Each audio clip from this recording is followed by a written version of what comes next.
Hello, good afternoon, good morning, good evening, wherever this finds you. We're just going to allow colleagues to join and then we'll get going with the presentation. Thanks for joining us.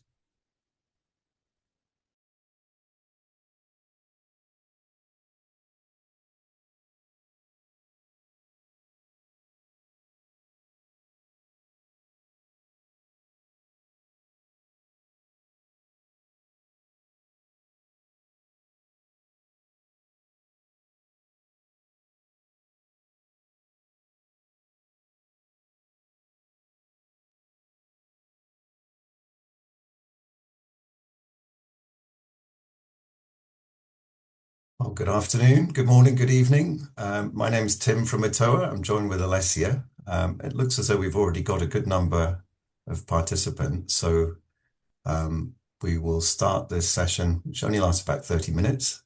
And first of all, let me just do a little bit of housekeeping for you. For those of you who are new to Zoom, I'd like to draw your attention to the chat function at the bottom of the screen. So if you hover your cursor over it, you'll see a chat function. We will keep an eye on that during the session. And if you have any comments or questions, please keep them brief, and we will do our best to answer those as we go along. The ETOA European Tourism Association blank you can see in the screen is our colleague Lo, who is, as usual, making sure we stay on track and looking after us behind the scenes. So with no further ado, I will start this session, which is really just a summary of what we currently understand the Middle East situation to be, how it's affected us and what we're doing about it. And when we had one of these sessions earlier this morning, we were joined by our boss, Tom, who's currently doing a showcase in China with the rest of the team out there. And he reported quite strong optimism from Asia. And in fact, the airlift from China to Europe is very like what it was in 2019 now. And China appears to be using some slots which temporarily other carriers have vacated in Europe. So there is clear demand and economic resilience there. And he also referenced some Middle East carriers, which one might expect, if you hadn't looked into it, would be doing very badly, but in fact are already at 50%. So things are not as bad as they might be if you only paid attention to the news. The purpose of this session is to give you a sense of the current context from our perspective. It is to explain what we're doing on behalf of members and our partners. It's to share some insights from the European Commission. And it's very much to ask you whether you think we are asking the right questions when we're trying to ascertain what's going on. We're going to be doing another survey next week, which will probably be pretty much the same as the one we ran early May. So we have an apples comparison as to the impact of the crisis. But if you've got any comments as to what questions we should be asking or what areas we should focus on, this would be a great opportunity to express your opinion. I'll be doing a bit of talking through to begin with. Alessia is going to be adding a lot more flavor and content because she spends a lot of time talking individually to operators with particular issues, but also with good news. It's not a bleak picture everywhere. There's some great examples of people being flexible, helpful, and just like during COVID, there's a really strong sense that we are all in this together. Yes, there are problems, but there's a real sense of the sector pulling together. So, context setting, things that we know, and much of this will be familiar to all of you, but just to walk through it quickly, we have lost a lot of connectivity through Middle East hubs. The fuel cost increase is adding to an already strongly inflationary environment, and that is collectively affecting demand and adding uncertainty.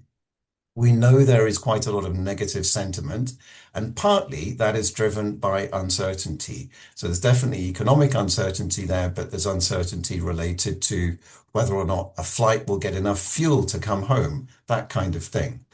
And it's very clear to us that quite often it's members who find things out first. So Alessia is also going to be sharing some links for email, which you can use to get in touch with us as a team so we catch whatever information that's coming in. We also have a LinkedIn group which is where we share a lot of information among members. So just the link will appear in the chat, and you just ask to join, and we'll let you in if we recognize you. There are some things we do not know, and it would be great to get your sense of whether these are sensible questions to ask and if you've got any information yourself. So, for example, we don't know for sure, although we think it's true, that managed tourism, particularly group tourism, is proving more resilient than FIT, although we're seeing people deferring decisions. Demand is still there, and the role that agents and operators play in reassuring their clients, because if things go wrong, there's someone to help you, that is keeping the resilience up. So we think managed tourism is doing better relative to tourism generally, but it would be welcome to get your corroboration or challenge on that. We don't know for sure what's driving sentiment. We've heard anecdotally, for example, that the Hanta virus on the Dutch Venture cruise ship, as soon as that news broke, that had an effect on UK outbound coach tourism. That makes no sense because that clientele group are not about to go on a cruise ship. They were doing something entirely different, but it's the kind of thing that if it gets into the news, it can have an impact. And the question is how long that impact lasts. So that's the sort of thing we might be able to pick up if we run this survey again. So we'd like to know whether we're asking the right questions, if we're doing the right things. And we also want to gather your collective sense of where the opportunities might be. If there's short-term availability, there's plenty of destinations and suppliers on this call, as well as our partners and operators. So between us, we've got a lot of relevant information. This is a chance to share things in a collegial way. This is a safe space. Please do share information you have. Everyone will treat it carefully. So quick update on what we have been doing in response to the crisis.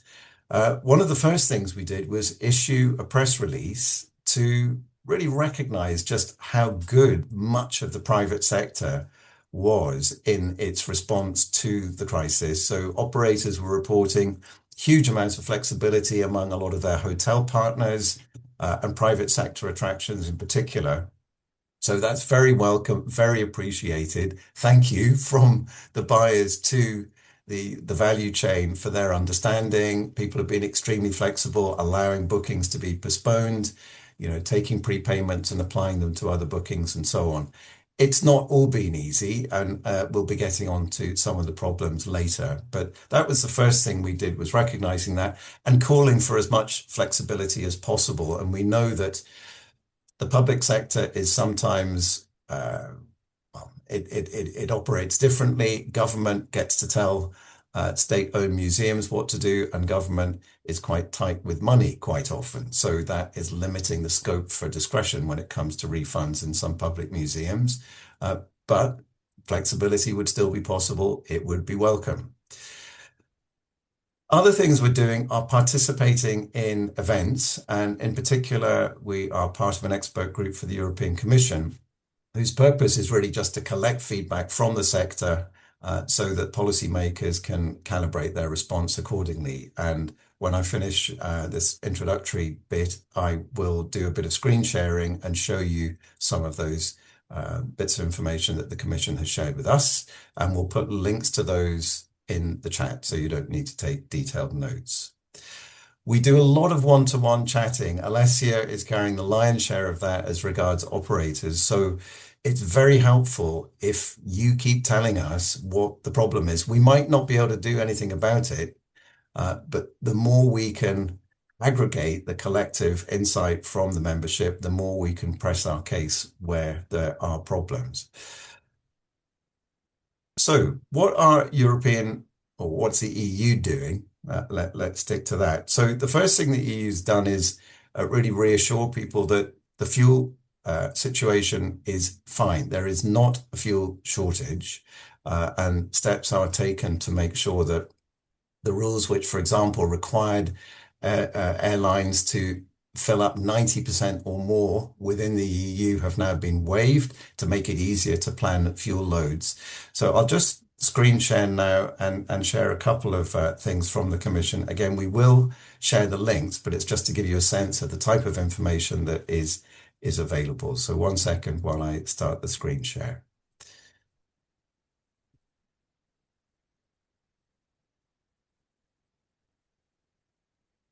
Okay, you should now see a screen which says Commission publishes guidance to support EU transport sector affected by the Middle East crisis. And this really sort of illustrates the point. These are not tourism-specific interventions. These are system-wide interventions. It's a way of making sure that everything keeps moving despite unusual circumstances. So what I would recommend is rather than me walk through all of these, have a quick look at them later. Things to draw to your attention are the relaxation of the Refuel EU regulation, which I've just described. So if you're a non-EU aircraft and you come into the EU with lots of fuel, you don't need to refuel in the EU. You can go home again with the rest of what's in the tank. Whereas previously, if you had 500 departures or more from the EU, you were required to refuel 90% in the EU. So those requirements have been relaxed for the duration of the crisis.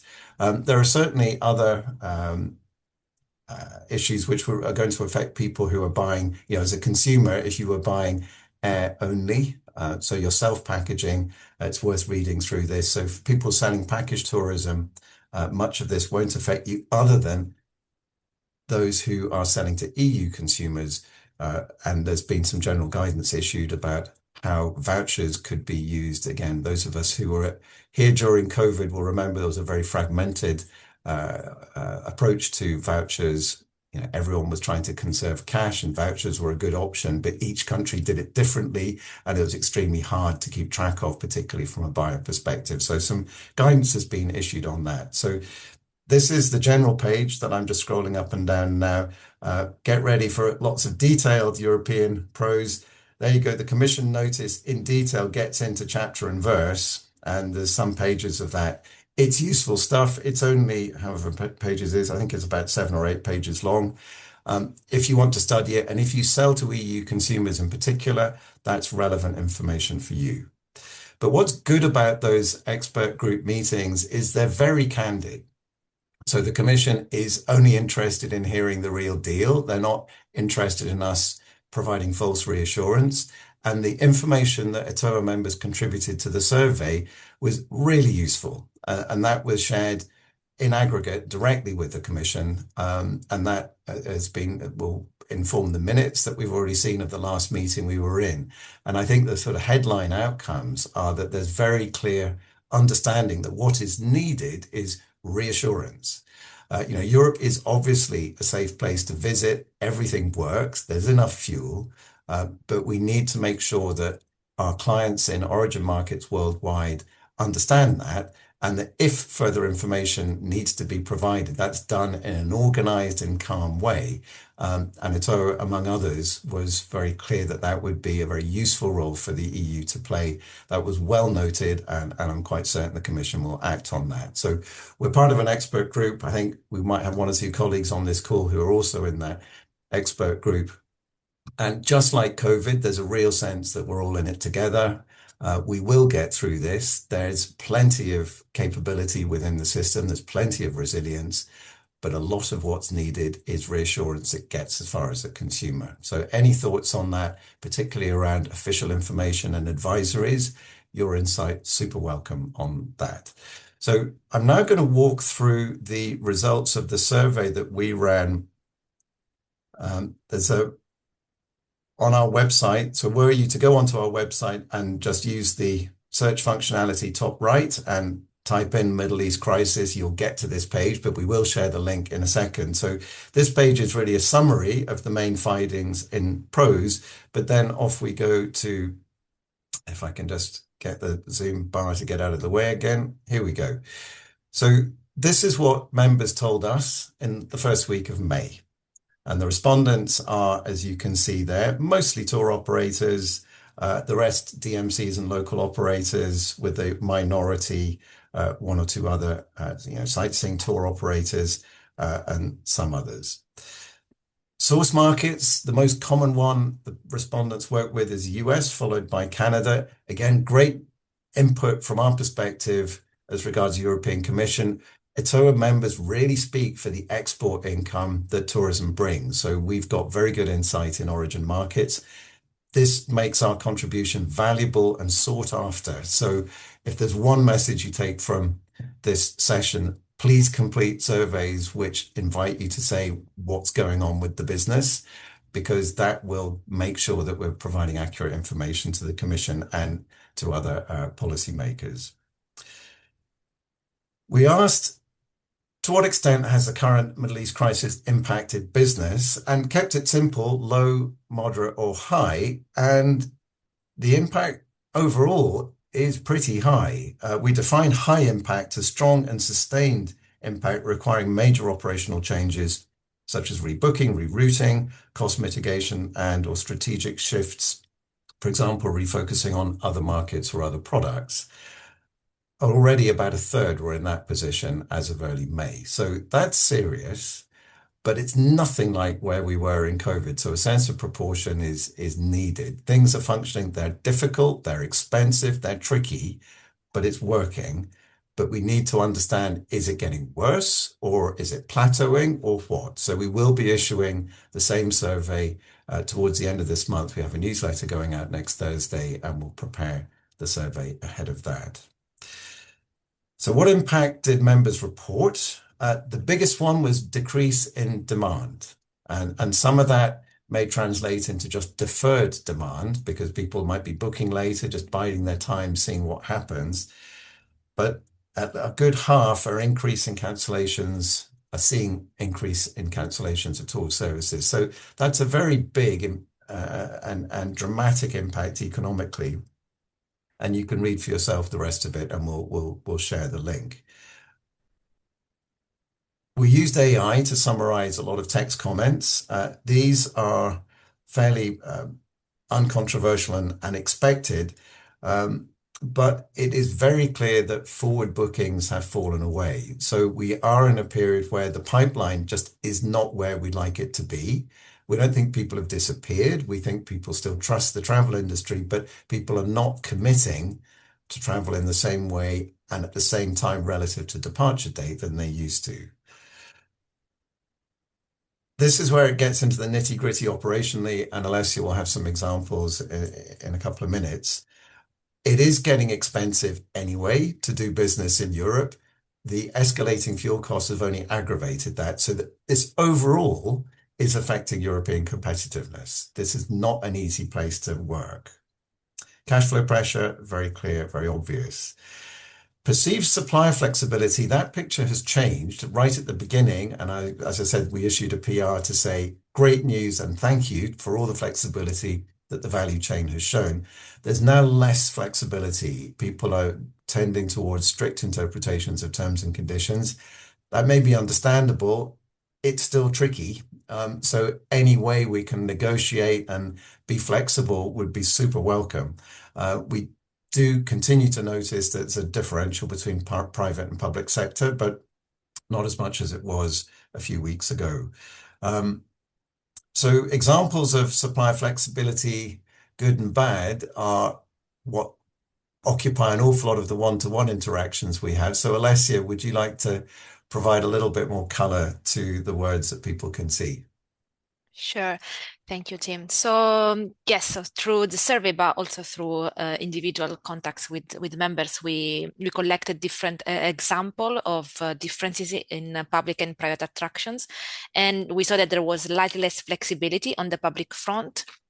So, for example, we have received mentions of Uffizi, the Alhambra, but we also heard about the Vatican that have been particularly inflexible. We also received some good feedback of good practice, and La Fenice Theatre in Venice was mentioned as one site that was able to offer reimbursement for part of the guided visits that were booked. So we hear it's been difficult, but it is not always easy for us to interact with this attraction. So it would be good to have some concrete examples of other and more maybe good practice that you have encountered. Also, if you maybe have been successful in arguing force majeure, that would be very interesting to know because we know it's been a difficult point. And yes, we heard about this flexibility that at the beginning was a bit more there out there, and then the policies have become a bit more stricter. So it will be good to know if you are hearing anything different at the moment, and also if you would like to share any additional perspectives that have not been captured in the survey, because we didn't ask the questions that maybe you think would be useful to be asking. We could also add it to the next one. But also we know that the survey has been focused on operators, and if you're a destination or a supplier, and we know some of you are on the call, it will be interesting to hear reflections on this topic from your side as well. You can do so just writing in the chat if you like. I'm also sharing now our email address, operations@etoa.org, where you can write about any feedback. If it's not now, whenever you have a minute, it would be great to hear from you. And also super quickly, I'm just gonna share, as Tim mentioned, we have a members only LinkedIn group. It is there for you to communicate with each other. If you want to discuss anything, ask a questions, you're more than welcome. It's focusing on operation and policy, but we also use it to inform you when we have an update. So it's a quick check for you, and you can see if we just put a little information on as a title on a post, but then we always have some more information on our website for you to know more. But feel free to interact on that website, on the group, as we can be more quick in getting back to you on the channel. And I think that's it from me. Thank you, Tim. That's great. Thank you very much, Alessia. And do, if you've not opened up the chat window, do have a look. We have shared a link to the slides that you're currently looking at. We will, before the end of the call, share the commission guidance that I quickly scanned through before we got onto ours. And all of that's in the public domain, so you're free to use it. But please bear in mind, we did use AI to aggregate all of the text feedback in the first survey. So, you know, it does seem to ring true to us, but it's not the same as going through it carefully manually ourselves. So very quickly, measures implemented by operators we're looking at now. Again, this is partly to inform policymakers, just showing these are the kinds of things that buyers are doing in response to the current, you know, so if someone wants to cancel, you say, well, look, don't cancel. How about we postpone the tour to later this year? So this gives a sense of the kinds of things that operators are doing in response to the crisis. It's interesting that people use the word sort of low risk, or, you know, moving to lower risk. We understood at least some of that to mean, for example, looking at programs who don't have flight itineraries routing through hubs which may be affected by regional conflict. But we'd be interested to know what low risk means, you know, from your perspective. River cruise in Europe is doing very well. That's seen as very, very popular. But is that related to the crisis, or is that just a function of river cruise being popular and being seen as good value, particularly with the increase in hotel prices? So looking ahead, these are the main concerns that people express. Demand uncertainty is right at the top, no surprise there. But it's going to be interesting to see if that is changing when we issue the survey again. Margin pressure, you know, people are having to absorb cost. This can be a low margin business. This is tough. So that's why the call for flexibility comes in. And customer confidence and perception, obviously that's going to affect demand uncertainty. So there's a lot of linkage within these top three. So knowing what would be useful for us to recommend to policymakers when it comes to external messaging, how do we make sure that the system is resilient, but also communicate that in a way that the traveling public buy and accept and are prepared to take as sufficient reassurance to book. That's what's needed. Expected future strategic decisions. Again, this is inviting people to look a bit further down the track. What are you going to be doing? And obviously, the nightmare scenario is, well, if the money stops coming in, then the usual economic things apply. But meanwhile, there's quite a few shorter term measures that people have been undertaking, and the slides summarize that. So I'm going to stop sharing the screen. That'll give me a chance to share the links to the commission documents. But just reviewing the chat, please do use this. We've got 5 minutes with each other. We don't have to use all of it. But what was helpful this morning is one or two people just added comment to characterize the situation as they saw it, because it was a little bit divergent to what the results we were reporting. If anyone wants to speak, you can. We probably can change your status to make you a panelist if you've got a particular story to share. If you don't, I've got a couple of other general reflections, but that's it for information. I will share those two EC links, but really keep an eye on our website, keep an eye on the LinkedIn group. There is a newsletter that's coming out a week tomorrow, and there will be other events like this to present any results we get, and we will be rerunning the survey just to get a sense of how things are moving in the month or so that will be between the two surveys. So I'll just pause there for a second since I'm not very good at multitasking, I'm just going to copy and paste the two links quickly. There's one for the commission guidance coming up. There you go. And the detailed version is here.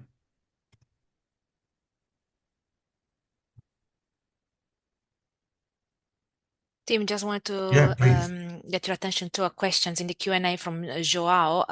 He's asking about other topics regarding airports queue, especially in Schiphol airports, asking if we heard anything about the handling of the I think he's referring to the entry-exit system from the Okay. question.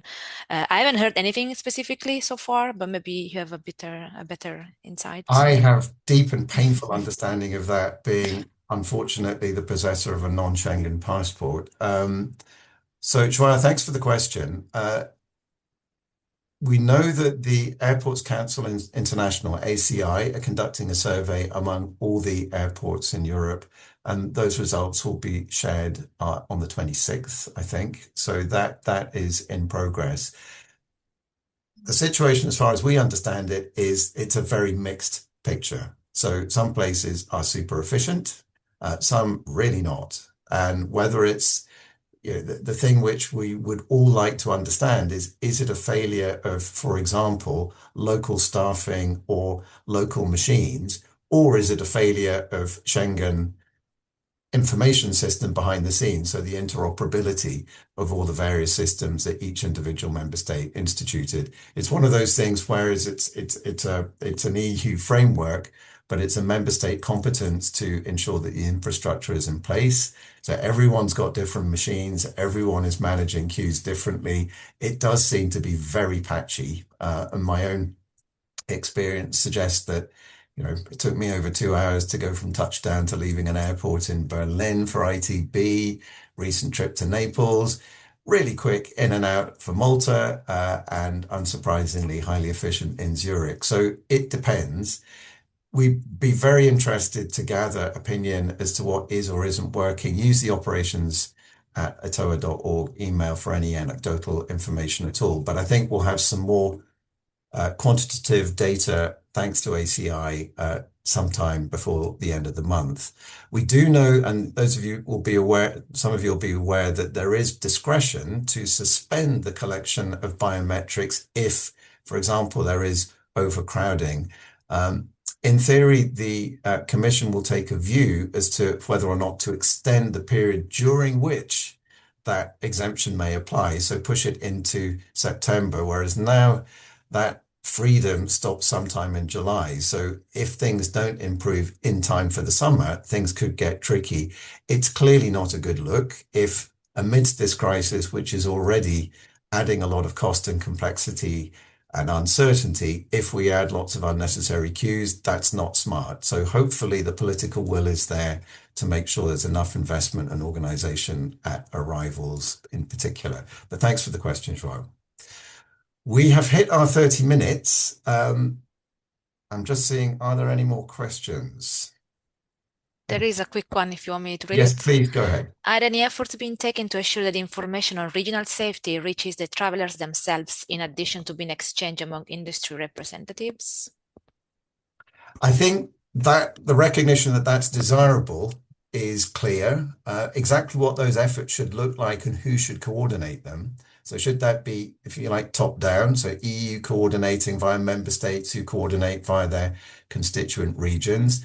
It's a great question, and I think it was really one of the big topics during the expert group meeting a couple of weeks ago, how to get accurate, reassuring information out into, onto the internet quickly is a priority.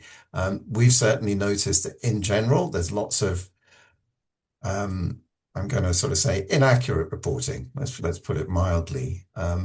ETOA has got quite a good reputation for having accurate information on its website, but consumers don't look at our website. That's not what it's for. And it's really a question of trying to get it into mainstream media.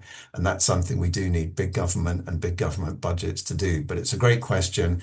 So there is strong awareness that we do need to reassure the traveling public. And it's not just, is Europe safe? That's a clear message, but we do need to make sure that people understand that. So, for example, in Central Europe, which might be perceived as closer to Ukraine, well, it is closer to Ukraine geographically, but we do know that there's plenty of busy tourism going on right up to the Ukraine border. So, we think the traveling public is much more sophisticated in its risk assessment than it used to be, but it's certainly worthwhile making sure that we're getting that information out there. So thanks for the point.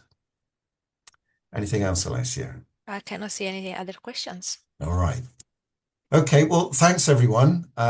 We are all in it together and we're going to make progress if we keep sharing the information as candidly and as usefully as you have been already. So thanks in advance for participating in the survey again. I know it does take a few minutes, but trust me, it really makes a difference. And it's absolutely the value ETOA brings to some of the multilateral meetings we're in with government. So thanks in advance.